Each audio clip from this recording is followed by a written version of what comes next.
नमस्कार। एक खबर जुड़ी है फिर से निशिकांत दुबे की। निशिकांत दुबे लगातार चर्चा में बने रहते हैं। कल भी हमने खबर दिखाई थी कैसे वो chief justice of India CJI Khanna पर उन्होंने निशाना साधा था। अब उन्होंने कुरैशी पर निशाना साधा है। कुरैशी जो है वो इलेक्शन कमिश्नर रहे हैं, ये इलेक्शन कमीशन ऑफ इंडिया के चेयरमैन रहे हैं और जब वो मुख्य चुनाव आयुक्त थे तो उस दौरान के मसलों को लेकर जो है दुबे ने बहुत ही करारा जवाब दिया है और कुरैशी के एक ट्वीट पर प्रतिक्रिया व्यक्त करते हुए निशिकांत दुबे ने कहा है कुरैशी जो हैं वो चुनाव आयुक्त नहीं थे बल्कि वो मुसलमान आयुक्त थे, मुस्लिम आयुक्त थे। तो ये निशाना साधा है निशिकांत दुबे ने।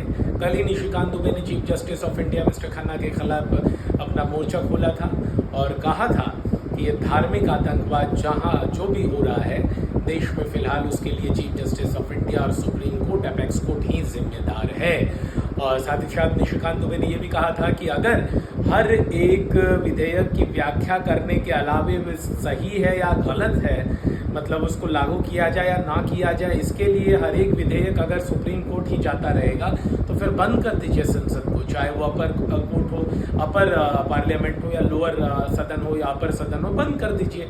तो सारी चीज़ें फिर सुप्रीम कोर्ट ही डिसाइड करेंगे। इससे पहले देश के उपराष्ट्रपति और राज्यसभा के चेयरमैन जो हैं धनखड़, उन्होंने भी सुप्रीम कोर्ट पर कड़ी टिप्पणी की थी, जिसको लेकर प्रतिक्रियाओं का दौर लगातार जारी था। इस बीच पूर्व चुनाव आयुक्त कुरैशी पर इस तरह का निशाना साधना निशिकांत दुबे का जो है एक मतलब आने वाले दिनों में देखना होगा कि इस पर क्या प्रतिक्रिया आती है। कुरैशी ने एक ट्वीट करके कहा था कि वक्फ संशोधन बिल जो है वो एक तरह से अल्पसंख्यकों के लिए मुस्लिमों के जमीन को छीनने की एक साजिश है, जिसके बाद ये प्रतिक्रिया निशिकांत दुबे की आई है। देश की दुनिया की तमाम बड़ी खबरों के लिए सब्सक्राइब करें न्यूज़ टाइम में। आपका होस्ट उत्तर